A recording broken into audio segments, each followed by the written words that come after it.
Hey there, football fans. My name is Derek P. Fields, and welcome to the Gridiron Blitz, where we talk all things Detroit Lions. Well, ladies and gentlemen, we are one day closer to Detroit Lions football. I am going to take a little bit of a YouTube vacation. Please enjoy these videos of rarely before seen videos that only a few of my subscribers may or may not remember. This is before the Detroit Sports Alliance and when I was just starting to embark on my Detroit Lions YouTube journey. So without further ado, let's take a look at some of the greatest hits from the Gridiron Blitz, and I will see you at training camp.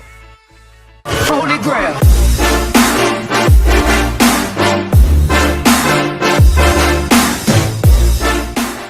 But I don't know if you guys have seen this, but last night, Jeopardy had a question about the Detroit Lions.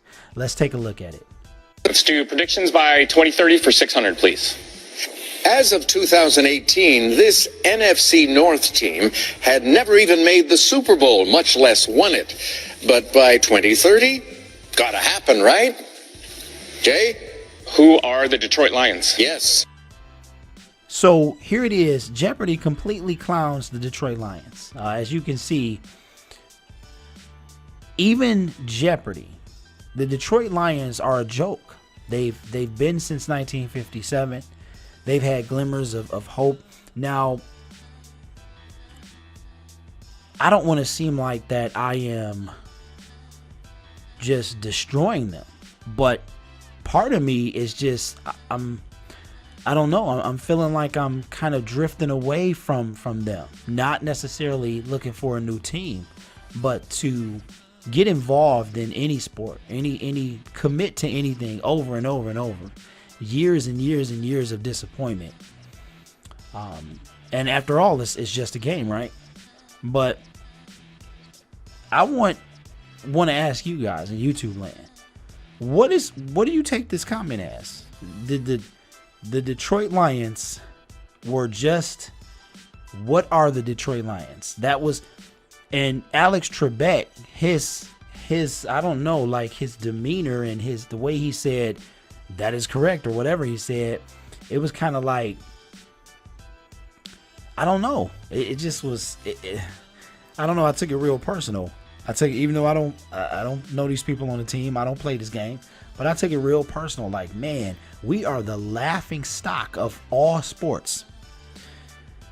So, yeah, maybe we'll talk about that a little bit more later. But it's another thing too I wanted to kind of address real quick. I'm not gonna make this video too long, and that is the issue of tanking. I've been hearing a lot of things about the Lions should tank, and you know, everybody's entitled to their own opinion. But to me, tanking is unacceptable in any sport. It's unacceptable for the city of Detroit and their franchise to do it. Let me tell you why, in my opinion. Tanking is the act of giving up a match or throwing it away, losing intentionally, or not competing. Now, this is, of course, from the Urban Dictionary. And there was another, if you Google the word tank, because I think I'm in Yahoo right now, but if you use the Google search engine, it might come up with a more intense meaning. But my thing is this. What is tanking going to do for the Detroit Lions? Also, why would you want to see your team tank so they can get better? There's no guarantee that your team is going to get better. In addition to that, Detroit is based on the Motor City, hard work, blue collar workers. We don't tank. Detroiters, that's not what the city of Detroit is about. So for everybody to say that the Detroit Lions should tank, it's kind of offensive, because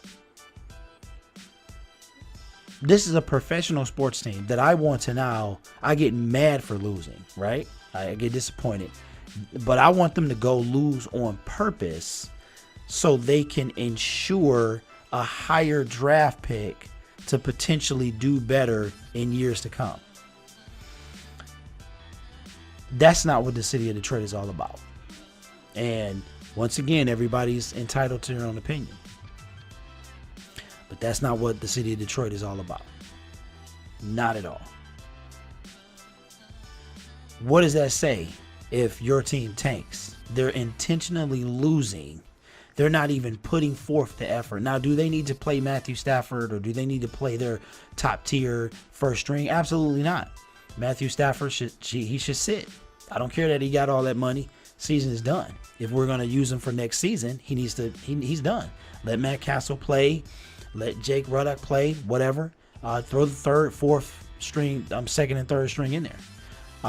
But for them to intentionally lose games is not what the city of Detroit is all about.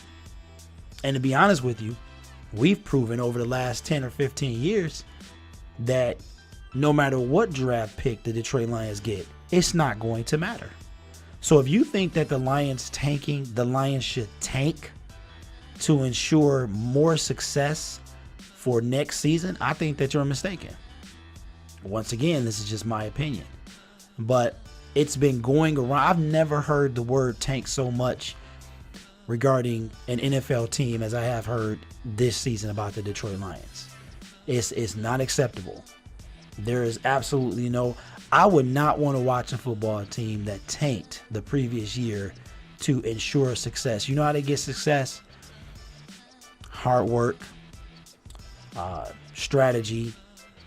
The organization needs to change as a whole. You think the tank... Why do you think that Calvin Johnson, in all his greatness, couldn't take this team anywhere? Why do you think that Matthew Stafford being a number one pick and the many other number one picks and top 10 picks that we've had in this city are unable to succeed? And then they go somewhere else. And then they go somewhere else and they win championships. That's just how it is. It's not... If that should tell you anything, it should tell you that it's not the team, or it's not the city. It's not the team, okay? It's the team, but it's not the team. It's who owns the team. It's who runs the team. So let's stop using the word tank. NBA, I say this.